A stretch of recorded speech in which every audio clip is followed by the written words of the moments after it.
Hey everybody, John the Phone Guy here with another Invicta Specs video, and today we have the one of the newest Punishers that just came in. This is on the Venom. This is the full bracelet version with the Punisher at the 9. Of course, Ocean Voyage 2018 shirt. Just kind of thinking about the cruise and hoping that we actually get one in 2021. So we'll see how that goes. For anyone that, likes to play Where's Waldo, I've changed a few things behind me. If anybody kind of notices, I'd be kind of curious to see if anybody comments to see what's changed. But with that, and this is a watch we're going to do. We're going to dial up the bench and see what we get.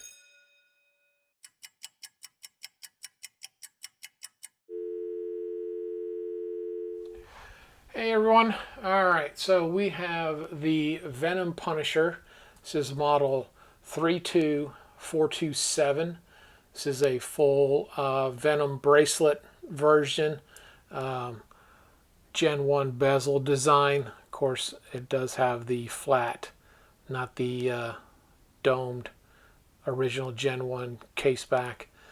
Of course, you got the Punisher on here and some of the details, and when we go to the microscope, we'll kind of dive in a little bit. Of course, you got full screw down crown and function pushers.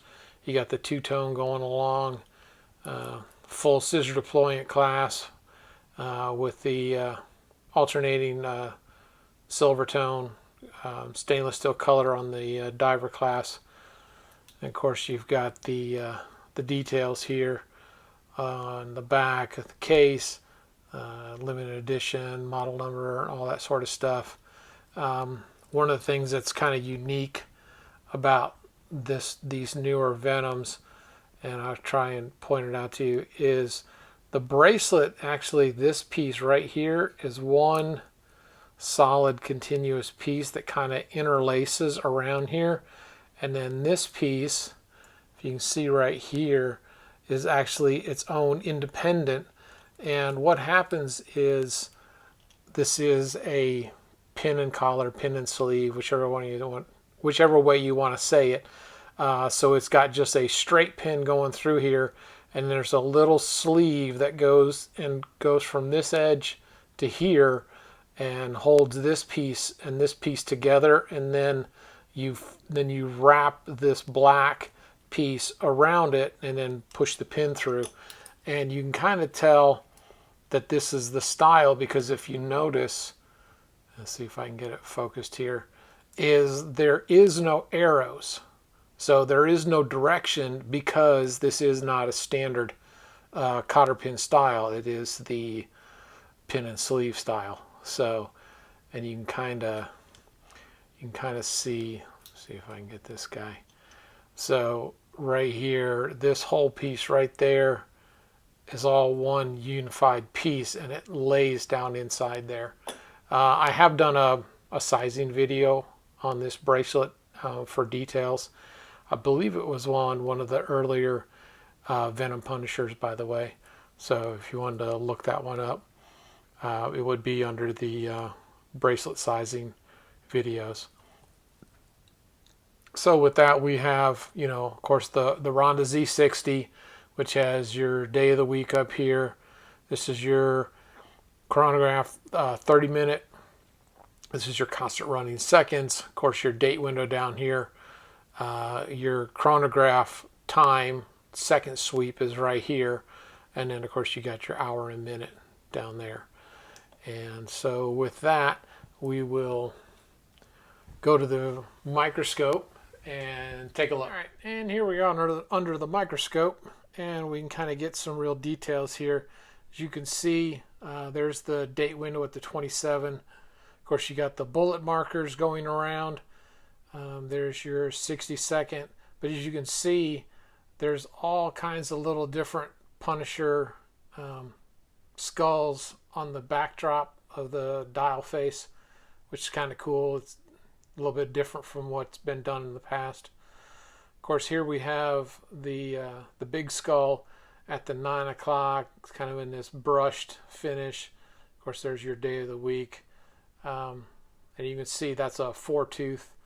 And of course, the chronograph second hand, right, sorry about that, right there is a 6-tooth version of the Punisher mask. So a little bit of differences there. Of course, you can see the 30-minute chronograph timer that goes along with that. And we can kind of see some of the detail here. You got your function pusher and the crown and all of that here. You know, just you know, of course, the bullet motif on the sides is, of the well, not the sides, well, sides of the rehaut, I should say, kind of, you know, set inside there. And limited edition, and we'll kind of go to the side here, and you can see how thick it is and just some of the other details. Of course, you got the Invicta Reserve logos at the lugs and everything.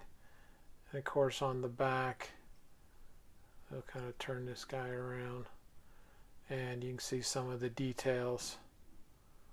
As soon as I can get some light here. There we go. So you got 80 of 3000, the Envy of Others, which is, you know, typical Venom. You got your Marvel. There's your model 32427, and all of that. So this is pretty much. Sorry about that. That was a bit jerky. But yeah, like I said, one of the unique patterns on here is all the little skulls on the dial face set in there. So there we have it. And with that, we'll go back to the bench and finish out the specs. And here we are back from the microscope, and we'll get some numbers on this with the calipers. So if I get this right, so I get 52.5, which could, I mean, there's always a little bit of variation. 20.7. The lug span on this is 38.6. The bracelet width is 25.8. The bracelet link itself is 6.3, and the lug span, I'm going to go try and get about in the middle of these R's. So I get 52.7 on that. And with that, we'll grab the scale, throw this on. And to start off with, we're going to be in grams. So this is 367 grams. Now that is sized, so take that in consideration. And now we'll go to ounces. And 12.9 ounces. So this is, you know, a heavy watch. I mean, most Venoms are, especially on the bracelet. If you get a silicone, you may drop that down to around 8-9 ounces. And of course, the less you size it, of course, I have about a 7-inch wrist, so you know that accounts for, you know, how many links I have to take out. But with that too, I'll show you what it looks like on me. Now I have these sized a little big because we are in Atlanta, and in the summer we are really starting to get hot. So if I don't get it pretty loose, and if I'm out and about doing something, start getting hot and everything, my wrist will start to swell up, and this will get a bit uncomfortable. But as you can see, there is quite a distinct drop in the lug system, which I've heard from others that once you get around 8.5, depending on your own personal comfort level, it could be a bit uncomfortable. So, you know, that's just a known issue with Gen 1s especially. And it comes because of that severe drop right there where my thumb is. There, you kind of see it now. So, I mean, it just kind of is what it is. So just, you know, have everyone understand, if you're right around that 8.5, don't be surprised if when these come down, these hit right on your on your wrist bone right in there, and it may be uncomfortable. So just a note for, for everyone out there. And of course, with that, we'll have a few call outs here. And we'll give a shout out to Smitten by Invicta on Instagram, Invicta Watches and Women's Fashion, and of course, YouTube sensations, Trap Vision 3D and the Lifestyle page, talking about all things collecting and family, and of course, Tommy Big Time, focusing on bracelet sizing and battery changes and everything Invicta. Of course, Meat and I, journaling their weight loss surgery and entrepreneurship, and of course D&Q, chronicling travel and food and fun. Tony Woe, Christian rapper, and his music and life perspective. And of course, most of our shopping we do on Shop HQ, Bulldog Network, which is the brother network to Shop HQ, and of course Invictastores.com. Shout out to Facebook friends, Invictacruisers, InvictaVets. And as always, if you enjoy this video or any others, please hit the subscribe and hit the bell to be notified. And with that, enjoy your Invicta watches, and I hope to see you next time on Invicta Specs. Take care.